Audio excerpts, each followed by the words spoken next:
बच्चों अभी हम लास्ट पेज नंबर 21 पे पहुंचे थे। हमने वैक्सीन्स के बारे में डिस्कस किया था कि भाई वैक्सीन्स कितनी ज़्यादा ज़रूरी हैं और वैक्सीन्स बच्चों को लगाई जाती हैं, हम सबको लगाई जाती हैं ताकि हम हमारे अंदर जो है एंटीबॉडीज़ प्रोड्यूस कर पाएँ जो कि डिज़ीज़ को फाइट करें। ठीक है, सो इस तरह से वैक्सीन का काम होता है।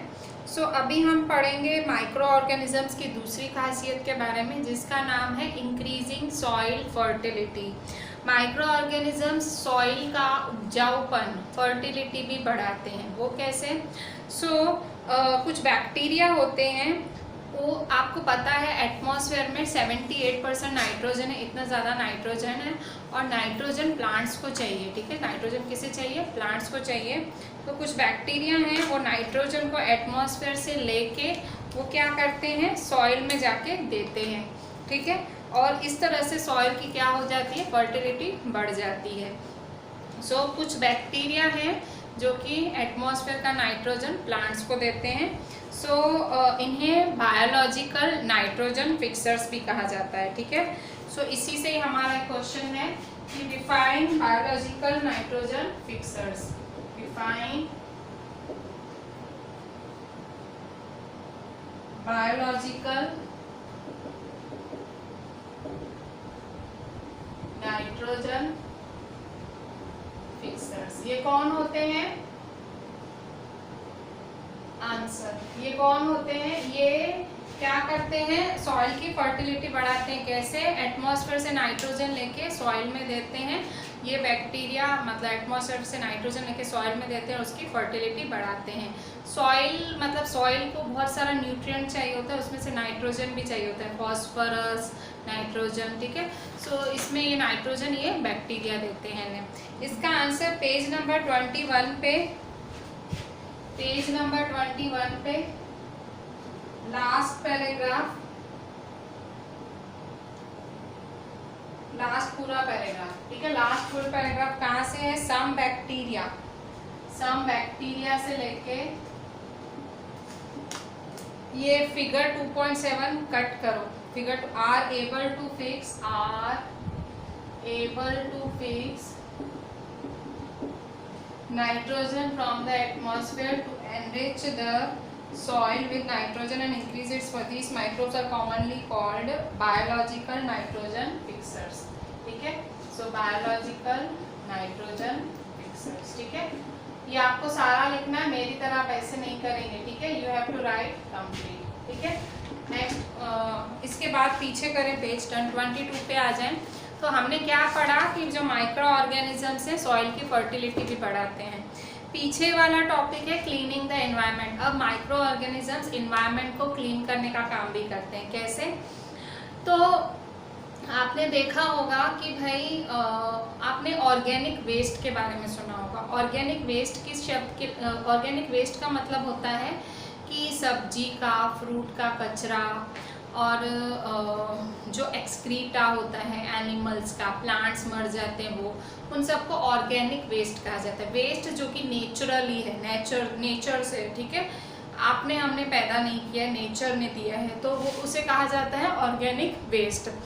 ऑर्गेनिक वेस्ट को हम जो माइक्रो ऑर्गेनिजम्स हैं, जैसे आप देखते हैं कि रास्ते पे कोई छोटा सा जानवर मरा पड़ा है, ठीक है, और उसको किसी ने उठाया नहीं, पर कुछ दिन बाद वो शायद वो गायब था जानवर। ठीक है, मे बी थोड़ा उसको खा भी गए होंगे कुछ और जानवर, पर तो भी उसके जो एक भी पार्ट भी नहीं दिखेगा आपको।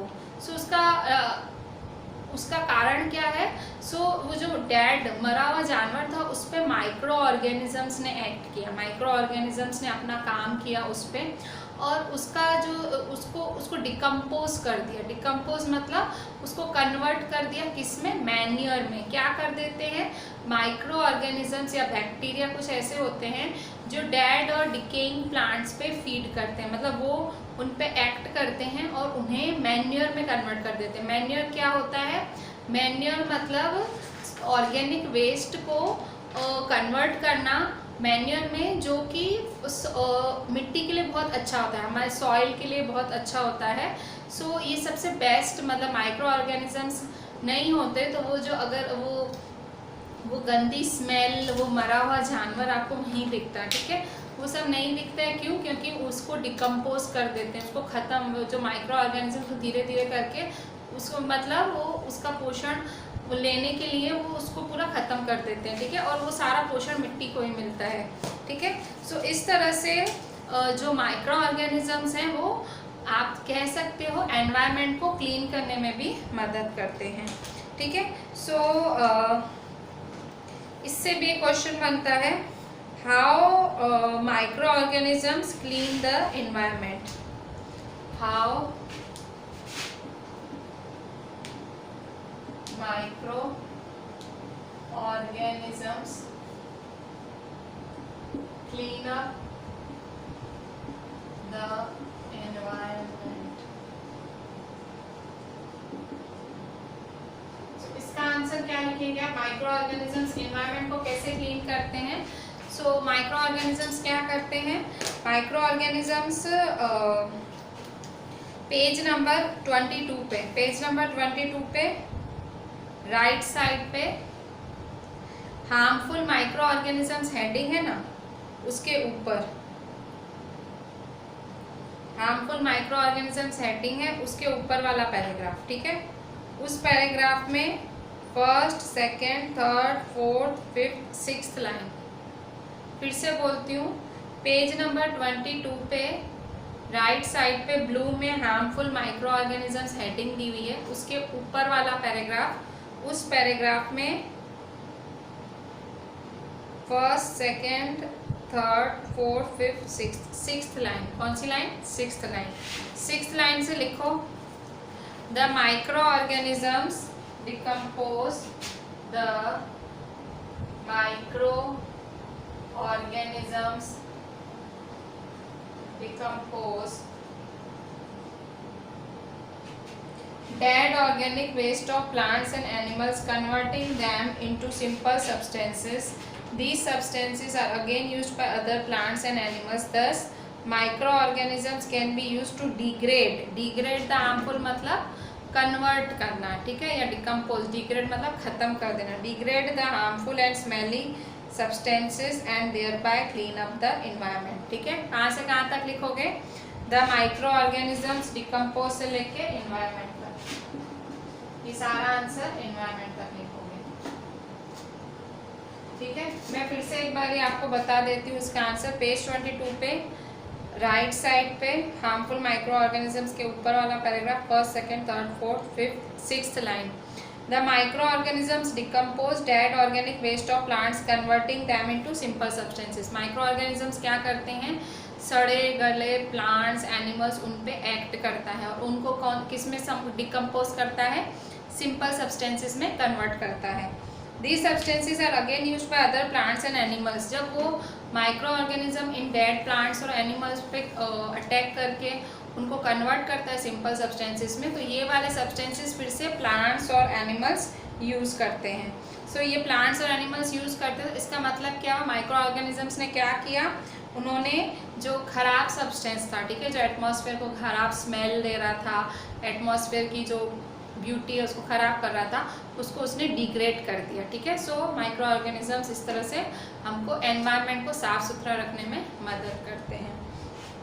नेक्स्ट क्वेश्चन है, नेक्स्ट टॉपिक है हार्मफुल माइक्रो ऑर्गेनिजम्स। देखो अभी तक आपने सिर्फ माइक्रो ऑर्गेनिजम्स की सारी अच्छी बातें देखी, सारी अच्छाइयाँ देखी, अब आप उसकी बुराइयाँ भी देखोगे, ठीक है।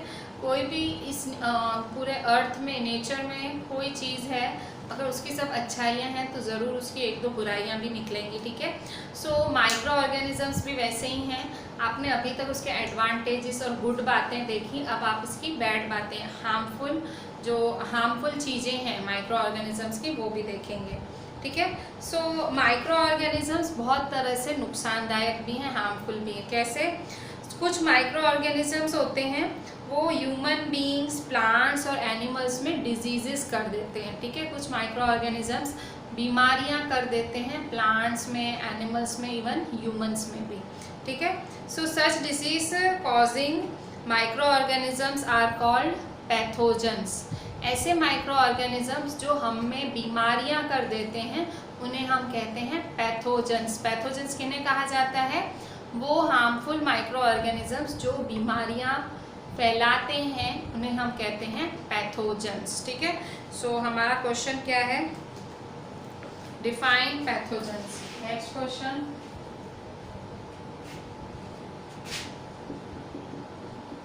Define pathogens. ठीक है, सो आंसर क्या लिखेंगे, पैथोजेंस क्या होते हैं, पैथोजेंस को डिफाइन करें। So answer is page number 22 पे, पेज नंबर 22 पे लास्ट पैराग्राफ है ना, हार्मफुल माइक्रो ऑर्गेनिजम्स, उसकी सेकेंड लाइन से टिक करो। Some of the micro organisms cause diseases in human beings, plants and animals. Such disease causing microorganisms are called pathogens. ठीक है, फिर से, some of the microorganisms cause diseases in human beings, plants and animals. Such disease causing microorganisms are called pathogens. तो pathogens क्या करते हैं, वो micro organisms में डिजीज, कुछ माइक्रो ऑर्गेनिजम्स होते हैं जो डिजीज फैलाते हैं, उन्हें हम पैथोजेंस कहते हैं।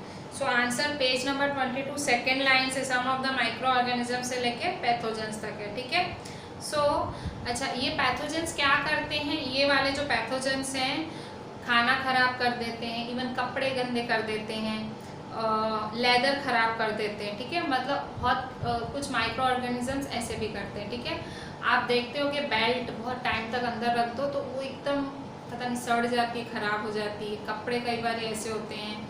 फिर ये सब कौन करता है, माइक्रो ऑर्गेनिजम्स एक्ट करते हैं इन पे।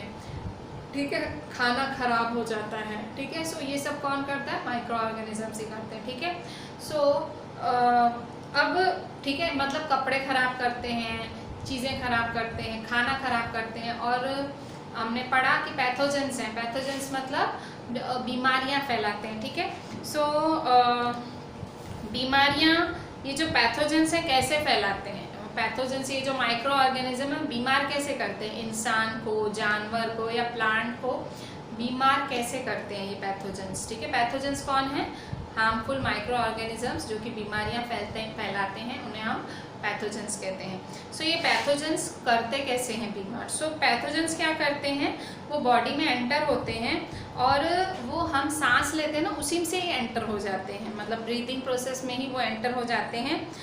आप पानी पीते हो उसमें एंटर हो सकते हैं, या आप खाना खा सकते हो उससे भी आ सकते हैं। मतलब पैथोजेंस का कहाँ जरिया है, एयर, वाटर, फूड, ये 3 जरिए हैं आपकी बॉडी में एंटर होने के। ठीक है, सो और वो आपको इवन आप अगर किसी इन्फेक्टेड आदमी के टच में आ जाओ तो भी आपको पैथोजन लग जाए। ठीक है, मतलब कोई आदमी ऑलरेडी इन्फेक्टेड है, उसको कोई डिजीज़ है, कम्युनिकेबल डिजीज़ है, फैलने वाली बीमारी है, आप उसके टच में आ जाओ तो भी आपको माइक्रो ऑर्गेनिजम्स डिजीज़ दे देंगे।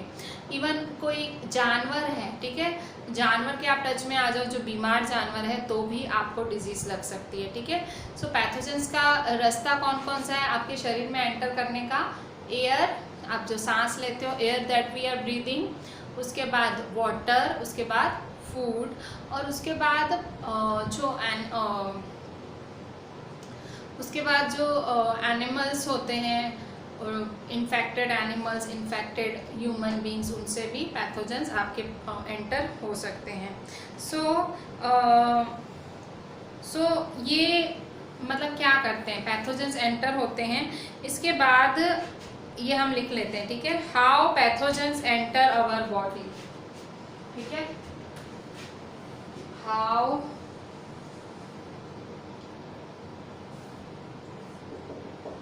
Can pathogens enter our body. ठीक है, पैथोजेंस हमारे शरीर में कैसे घुस सकते हैं। ठीक है, पैथोजेंस हमारे शरीर में एंटर कैसे हो सकते हैं। सो पेज 23 पे disease causing microorganisms in humans में फर्स्ट लाइन। ठीक है, पेज 23 पे आंसर, पेज 23 पे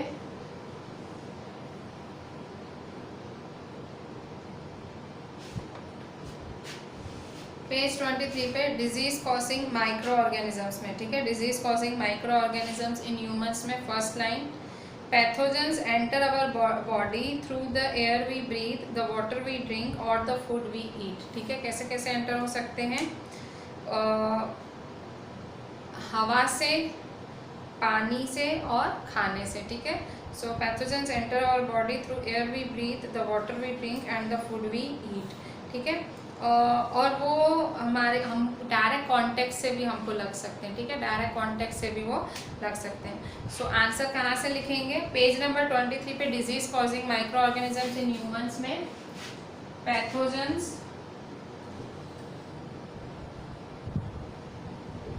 enter our body through air we breathe, the water we drink or the food we eat. They can also get transmitted by direct contact with an infected person or carried by an animal. Animal तक लिखना है, ठीक है। So pathogens इस तरह से हमारे शरीर में फैल सकते हैं। कहाँ से लिखोगे? पैथोजन से लेके एनिमल तक, ठीक है। अच्छा, ये मैंने जितना भी बोला है वो सारा आपको लिखना है, कुछ मिस नहीं करना है, ठीक है, आपको सारा कंप्लीट करना है, ठीक है। सो जो माइक्रोबियल डिजीज़ होती हैं, माइक्रोबियल डिजीज़ का मतलब माइक्रो ऑर्गेनिजम्स की वजह से होने वाली बीमारियां, उन्हें माइक्रोबियल डिजीज़ कहा जाता है। सो माइक्रोबियल डिजीज़ होती हैं वो जो इन्फेक्टेड पर्सन से, इन्फेक्टेड मतलब जिसको ऑलरेडी बीमारी है, इन्फेक्टेड पर्सन से हेल्दी पर्सन में कैसे लगती है? सो जो माइक्रोबियल डिजीज़ है इन्फेक्टेड पर्सन से हेल्दी पर्सन में एयर, वाटर, फूड और फिजिकल कांटेक्ट, इन 4 कारणों से लगती है, ठीक है। एयर, वाटर, फूड और फिजिकल कांटेक्ट, इन 4 कारणों से बीमारी लगती है, जिसको हम कम्युनिकेबल डिजीज़ भी कहते हैं, ठीक है, कम्युनिकेबल डिजीज़ भी कहा जाता है। और इस बीमारी का जो कौन कौन सी बीमारियां हैं, कम्युनिकेबल मतलब टच से, या मतलब आप जिस आदमी को इन्फेक्शन है उसके टच से हो जाए या उसके सामने संपर्क में रहने से हो जाए, that those are communicable diseases, ठीक है। तो मेरे आप ये जो कोरोना है, कोविड-19 है, इसको भी आप इवन कम्युनिकेबल डिजीज़ में डाल सकते हो, क्योंकि ये भी एक तरह से मतलब छूने और फैलने वाली बीमारी है। सो इसके एग्जाम्पल्स क्या हैं? इस कम्युनिकेबल डिजीज़ के एग्जाम्पल्स हैं cholera, common cold, chicken pox और ट्यूबरक्यूलोसिस, ठीक है। सो ये सारी बीमारियां सिर्फ टच करने से या फिजिकल कांटेक्ट से भी हो जाती हैं। These are called communicable disease. Word क्या है? कम्युनिकेबल। कम्युनिकेबल मतलब कम्युनिकेट करना, हिलना मिलना, मतलब मिलना जुलना, उससे फैलने वाली बीमारी। सो कम्युनिकेबल डिजीज है ये। सो क्या लिखेंगे? क्वेश्चन क्या है हमारा? क्वेश्चन लिखेंगे पहले तो कि define communicable disease with examples. Define communicable diseases with examples. So answer communicable diseases को एग्जाम्पल के साथ बताओ। सो पेज नंबर 23 पे, पेज नंबर 23 पे disease causing micro organism in humans, ठीक है। सो माइक्रो ऑर्गेनिजम्स जो कि डिजीजेस फैलाते हैं ह्यूमन में, उस वाले पैराग्राफ में क्या है? पैराग्राफ का नाम diseases causing microorganisms in humans. उसमें first, second, third, fourth, fifth, sixth line. Sixth line क्या है? Microbial diseases that can be spread from infected person to a healthy person through air, water, food or physical are called communicable disease. Example of such disease include cholera, common cold, chicken pox and tuberculosis. Microbial diseases से लेके tuberculosis तक, कहाँ से कहाँ तक लिखेंगे? Microbial diseases से लेके microbial diseases से लेके that can spread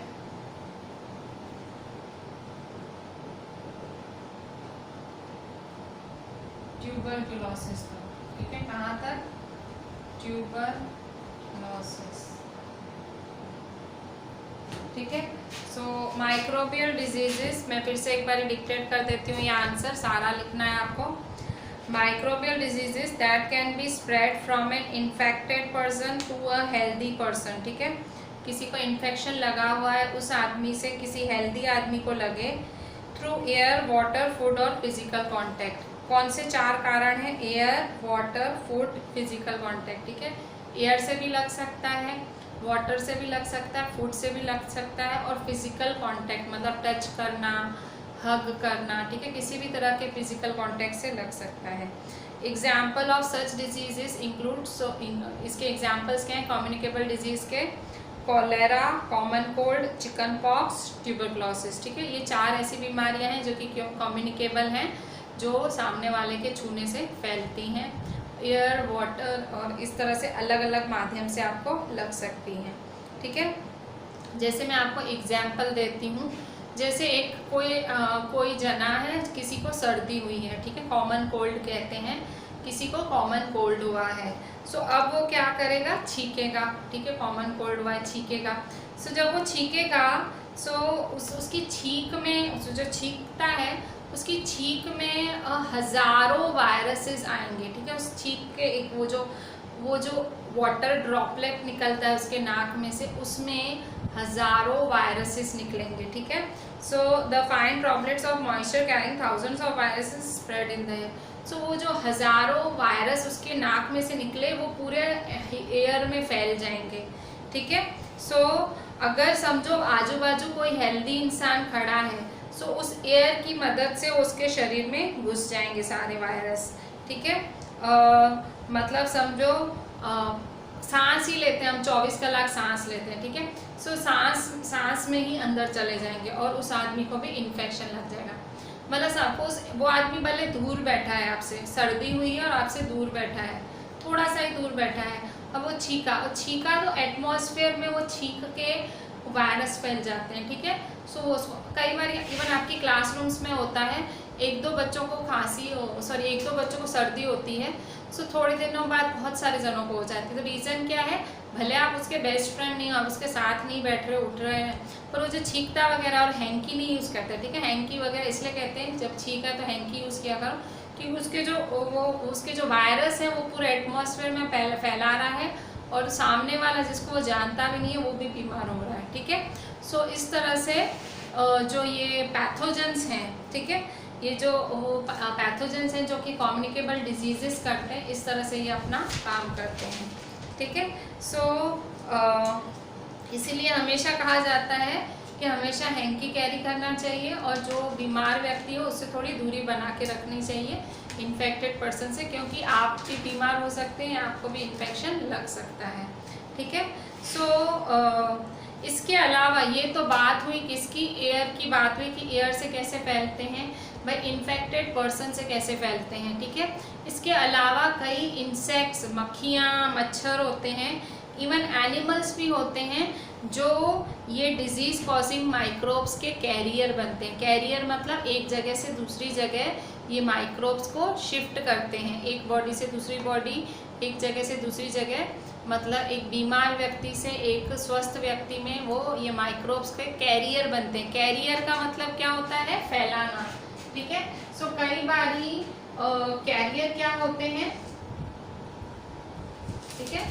सो ये कैरियर्स होते हैं, ये कैरियर्स डिजीज को कैरी करते हैं, डिजीज बीमारी के शुक्राणु, बीमारी के जो माइक्रोब्स हैं उसको कैरी करते हैं एक डिजीज इन्फेक्टेड पर्सन से हेल्दी पर्सन तक, ठीक है। अच्छा, सबसे कॉमन कैरियर बताओ, सबसे कॉमन कैरियर कौन सा है? House fly. हाउस फ्लाई मतलब मक्खी, ठीक है। मक्खी आपको जहाँ तहाँ दिखती हैं, सबसे कॉमन कैरियर बीमारी का यही है, ठीक है। मक्खी कैसे फैलाती है? मक्खी है ना, मतलब उड़ती है, ठीक है। सो कहीं गंदगी में जाके बैठती, कीचड़ में, कहीं एक्सक्रीटा, यूरिन, ऐसी गंदी गंदी जगहों पे मक्खी बैठती है, ठीक है।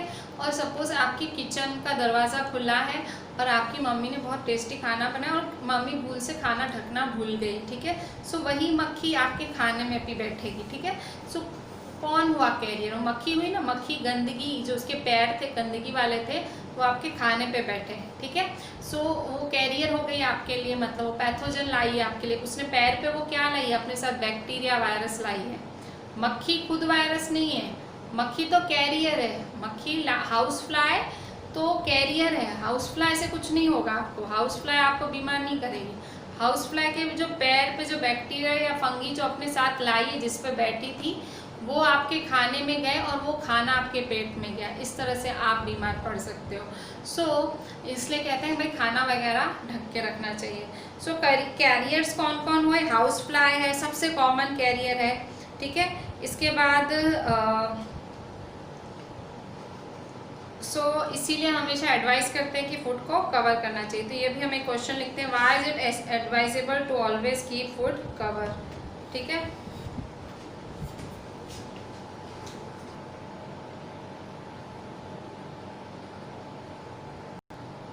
क्वेश्चन है why it is advisable to always keep food covered, ठीक है।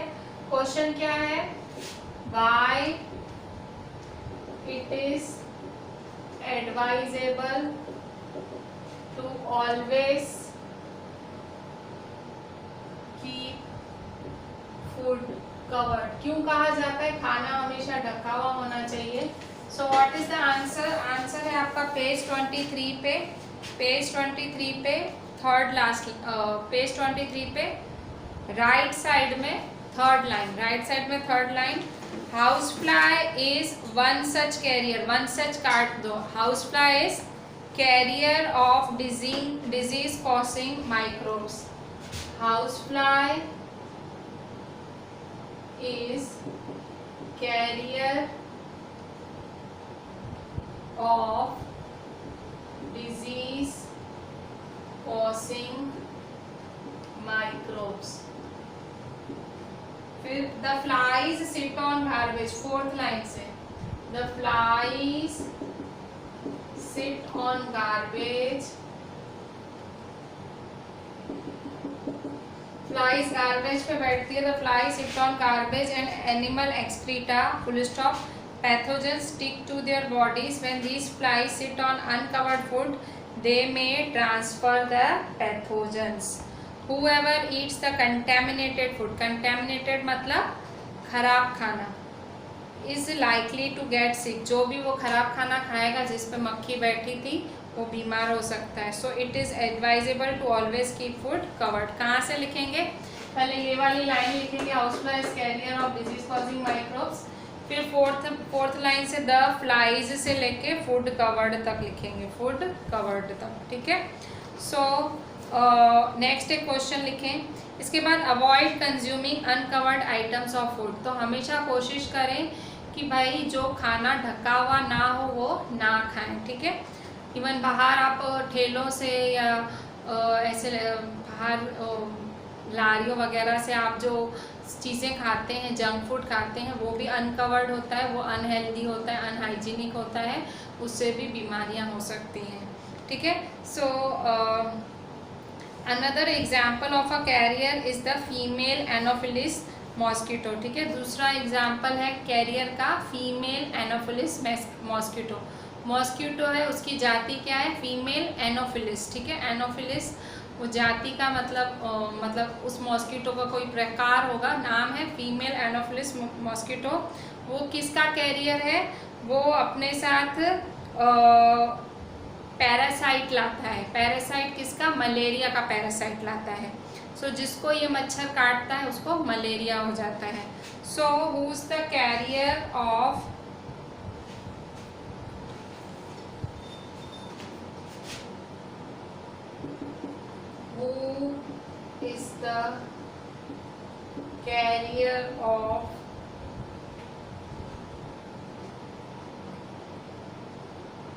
parasite of malaria, parasite of malaria,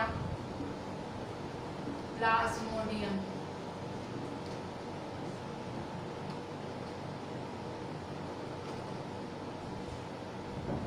कौन है पैरासाइट ऑफ मलेरिया, ठीक है। Who who is the carrier of parasite of malaria या प्लाज्मोडियम, ठीक है, कौन है कैरियर पैरासाइट ऑफ मलेरिया या प्लाज्मोडियम का? So the answer is female anopheles mosquito, ठीक है, the answer is female anopheles mosquito, ठीक है। इसके बाद क्वेश्चन है कि क्या फैलाता है फीमेल एनोफिलिस मॉस्किटो? मलेरिया, मतलब मलेरिया एक प्लाज्मोडियम होता है। प्लाज्मोडियम एक तरह का बैक्टीरिया है, माइक्रो ऑर्गेनिज्म है। सो वो प्लाज्मोडियम को अपने साथ लाती है। कौन लाती है? फीमेल एनोफिलिस मॉस्किटो लाती है, ठीक है। सो अब यहाँ देखें, female aedes mosquito acts as carrier of dengue virus, ठीक है। So who acts as a carrier of dengue virus? Dengue virus कौन लाती है? Who acts as carrier of dengue virus, ठीक है। डेंगू वायरस अपने साथ कौन लाती है? Who acts as carrier of dengue virus. So answer क्या है? Who acts as carrier of dengue virus. So dengue virus कौन लाता है अपने साथ? फीमेल एडिस मॉस्किटो, ठीक है, फीमेल एडिस मॉस्किटो, ठीक है। So female anopheles mosquito, female aedes mosquito, ठीक है। सो ये अपने साथ कैरियर लाते हैं। अगर फीमेल एनोफिलिस काट ले तो क्या हो सकता है? फीमेल एनोफिलिस मॉस्किटो काट ले तो मलेरिया हो सकता है, और अगर फीमेल एडिस मॉस्किटो काट ले तो डेंगू हो सकता है, ठीक है।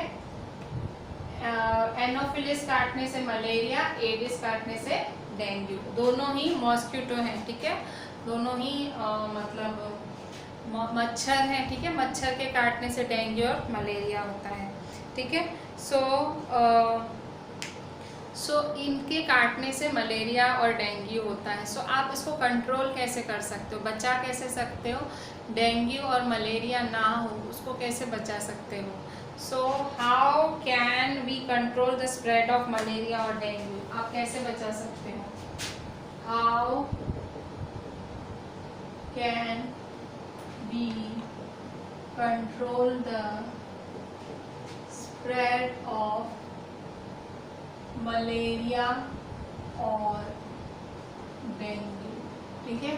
डेंगू और मलेरिया को फैलने से आप कैसे रोक सकते हो? आप क्या कर सकते हो कि वो रुक जाए, ठीक है। तो आंसर है पेज नंबर 23 पे लास्ट पैराग्राफ, उसकी फर्स्ट लाइन, ठीक है। All mosquitoes breed in water, hence one should not let water collect anywhere in coolers, tyres, flower pot, etc. By keeping the surrounding clean and dry, we can prevent mosquitoes from breeding. कहाँ से लिखोगे? Page number 23 में last paragraph है। All mosquitoes से breeding तक लिखोगे, all mosquitoes से breeding तक। क्या है आंसर? फिर से मैं आपको समझाती हूँ। ये आंसर लिखोगे ऑल मॉस्किटोज से ब्रीडिंग तक, ऑल मॉस्किटोज, फिर सारा लिख के ब्रीडिंग, ठीक है। ये सब लिखना है आपको, ठीक है। आपको डॉट डॉट नहीं करने, आपको सब लिखना है, ठीक है। सो पेज 23 पे क्या बोल रहा है? सारे जितने भी मच्छर हैं, सारे जितने भी मस्कीटोज हैं, वो कहाँ पैदा होते हैं? पानी में पैदा होते हैं। ब्रीड इन वाटर मतलब पानी में वो अपने अंडे देते हैं। ब्रीड मतलब अंडे देना। सो सारे मॉस्किटोज ब्रीड इन वाटर, सारे पानी में अंडे देते हैं। Hence one should not let water collect anywhere, इसलिए हमें कोशिश करनी चाहिए पानी कहीं भी इकट्ठा ना हो, ठीक है। सो इन कूलर्स, कूलर्स में कई बार रह जाता है। टायर्स, ठीक है, बरसात पड़ती है तो टायरों में पानी रह जाता है। फिर फ्लावर पॉट, ठीक है, बाहर ऐसे ही फ्लावर पॉट पड़ा होता है, उसमें पानी इकट्ठा हो जाता है खाली पड़ा हो तो। सो इस तरह से कहीं पे भी पानी इकट्ठा ना हो। अगर आप अपना वातावरण शुद्ध रखोगे और सूखा रखोगे, ठीक है, सो जो ये मॉस्किटोज है ये ब्रीड नहीं कर पाएंगे। ब्रीड मतलब अपने बच्चे नहीं जन्म पाएंगे, ठीक है। मॉस्किटोज कहाँ ब्रीड करते हैं? जहाँ गंदगी और जहाँ पानी होता है, गंदा पानी होता है, वहाँ मॉस्किटोज अपने ब्रीडिंग करते हैं, वहाँ उनकी संख्या बढ़ती है। पर अगर आप सारा एटमॉस्फेयर स्वच्छ कर दो, क्लीन कर दो, ड्राई कर दो, सूखा ड्राई क्लीन कर दो, सो मॉस्किटोज अपने बच्चे नहीं जन्म पाएंगे, ब्रीडिंग नहीं कर पाएंगे और वो सब काट के हमें बीमार नहीं कर पाएंगे, ठीक है। सो इस तरह से आप मतलब हमने पढ़ा कि मलेरिया और डेंगू मॉस्किटो से होता है, एनोफिलिस और एडिस से। सो इस तरह से पेज नंबर 24 पे एक पूरी टेबल दी हुई है, ठीक है। एक सारी की सारी टेबल दी हुई है जिसमें सारे ह्यूमन डिजीज़ के नाम हैं और उनको कौन, ये डिजीज़ कौन कैरियर है उनका, जैसे कि बैक्टीरिया, वायरस, भाई कौन किसकी वजह से लगती है वो डिज़ीज़, कैरियर नहीं मतलब किस माइक्रो ऑर्गेनिज्म की वजह से वो डिज़ीज़ होती है, और उसका मोड ऑफ ट्रांसमिशन क्या है, वो डिज़ीज़ फैलती कैसे है, और हम कर क्या सकते हैं, प्रिवेंटिव मेजर मतलब खुद को बचा कैसे सकते हैं, वो सारी टेबल है। सो ट्यूबरक्लोसिस बैक्टीरिया से होता है और वो एयर में फैलता है, ठीक है, एयर में फैलता है और वो किसी को भी हो सकता है, टीबी। और इसमें आप क्या कर सकते हो, तो पेशेंट को अलग रखना चाहिए, आइसोलेशन मतलब सबसे अलग रखना चाहिए, और पेशेंट की सारी यूज़ की हुई चीज़ें अलग रखनी चाहिए। और सबसे बेस्ट तरीका है, अगर आप टीबी ट्यूबरक्लोसिस से बचना चाहते हैं तो वैक्सीनेशन ले लेनी चाहिए। मतलब एक उम्र होती है, छोटे मतलब 10 साल तक शायद कभी लेनी होती है, आपके पेरेंट्स को ही लगवानी होती है।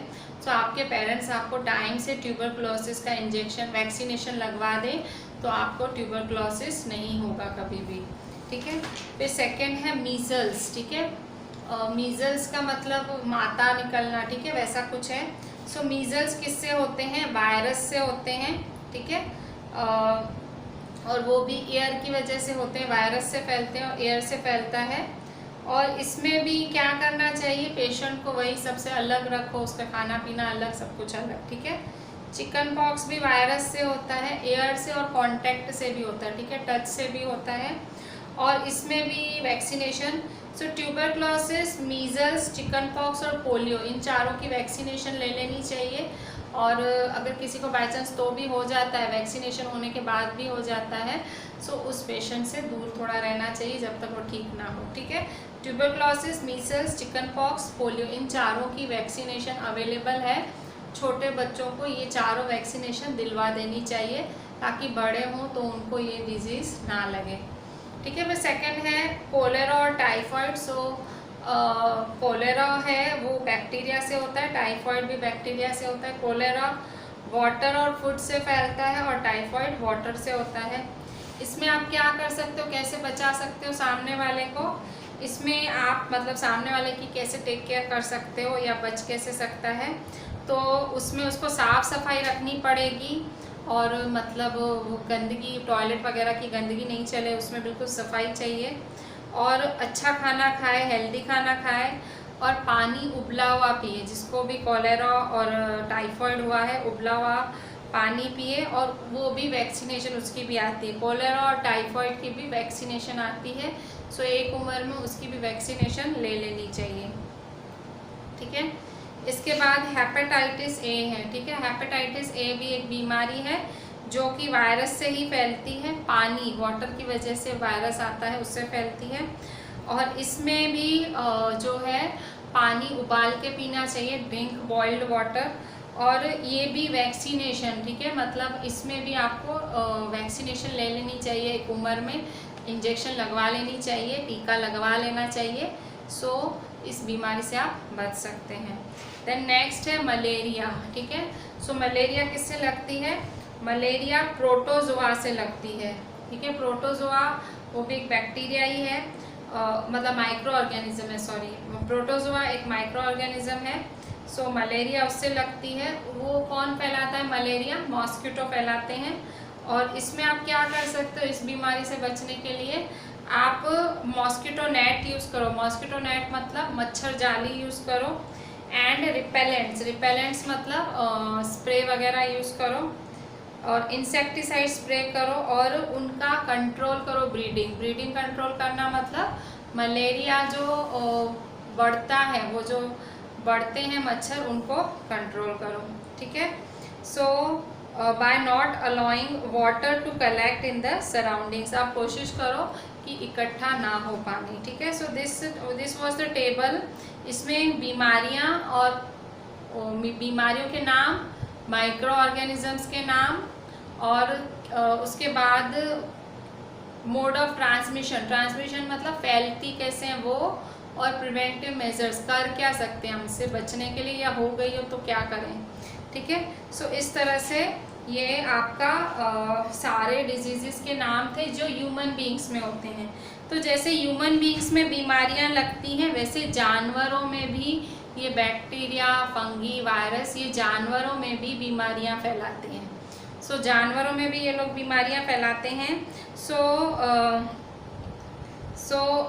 कौन कौन सी बीमारियां फैलाते हैं, जैसे कि एंथ्रेक्स है। एंथ्रेक्स एक बहुत खतरनाक बीमारी है जो कि इंसानों में भी होती है और जानवरों में भी होती है। एक बैक्टीरिया से होती है एंथ्रेक्स एक बीमारी है जो जानवरों में और इंसानों में दोनों में होती है, एक बैक्टीरिया की वजह से। और उसके बाद कैटल मतलब वो काव वगैरह। ठीक है। सो उनमें एक फूड एंड माउथ डिजीज़ है, वो वायरस से होती है। ठीक है।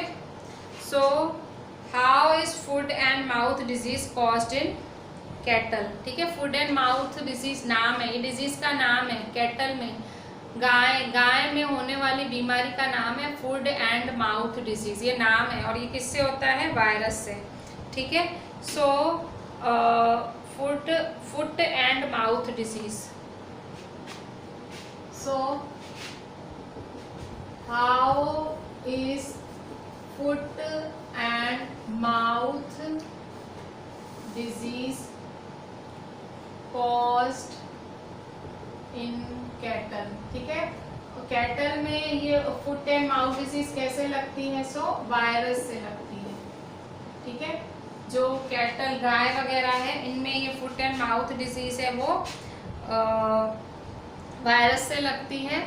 और जो एंथ्रेक्स बीमारी है ये भी ह्यूमंस में, एनिमल्स में पाई जाती है। ठीक है। सो इस तरह से मतलब आपने क्या देखा, हम इंसानों को तो ये जो माइक्रो ऑर्गेनिजम्स हैं बीमारियां देते ही हैं, जानवर भी इनसे बचे हुए नहीं हैं। एंथ्रेक्स और फुट एंड माउथ डिजीज़ ऐसी बीमारियां ये जानवरों को भी देते हैं। ठीक है। सो एक रॉबर्ट कॉच थे 1876 में, उन्होंने एक बैक्टीरिया पाया था जिनसे एंथ्रेक्स डिजीज़ होती है। ठीक है। So who found the bacteria which causes anthrax disease? What causes anthrax disease? Who found it? ठीक है। ये जो एंथ्रेक्स है, एंथ्रेक्स एक खतरनाक बीमारी है जो कि प्लांट्स में, जो कि एनिमल्स और ह्यूमन बींग्स दोनों में होती है। एंथ्रेक्स एक खतरनाक बीमारी है जो कि एनिमल्स और ह्यूमन बींग्स दोनों में होती है। सो ये बीमारी किससे होती है? ये बीमारी होती है बैक्टीरिया बैसिलस एंथ्रासिस। ठीक है। किससे होती है? Bacteria bacillus anthracis. ठीक है। बैक्टीरिया बैसिलस एंथ्रासिस से होती है। ठीक है। और किसने ये बीमारी का, किसने इस बैक्टीरिया को ढूंढा था? इस बैक्टीरिया को ढूंढने वाले का नाम है रॉबर्ट कॉच। ठीक है। So bacteria bacillus anthracis causes anthrax disease. किसने ढूंढा था इसको? रॉबर्ट कॉच ने। रॉबर्ट कॉच ने ये बैक्टीरिया ढूंढा था। उसने पता किया था कि रॉबर्ट कॉच ने कि भाई इस तरह से इससे बीमारी फैलती है। ठीक है। सो आज हमने क्या पढ़ा? बीमारियों के बारे में पढ़ा हमने, मलेरिया, डेंगू, इन सब के बारे में पढ़ा। और हमने पढ़ा कि क्यों खाना ढक के रखना चाहिए, और कौन कौन सी बीमारी किस किस वायरस, किस बैक्टीरिया, किस फंगी से होती है, हमने वो भी पढ़ा। ठीक है, फिर हमने पढ़ा कि भाई जानवर भी बचे हुए नहीं हैं बीमारियों से, माइक्रो ऑर्गेनिजम्स से वो भी बचे हुए नहीं हैं, उनको भी बीमारियां लगती हैं। सो हम आज यहीं एंड करते हैं, पेज 24 पे एंड करते हैं। सो कल हम आगे लेंगे हमारा, ठीक है, पेज 24 से आगे लेंगे।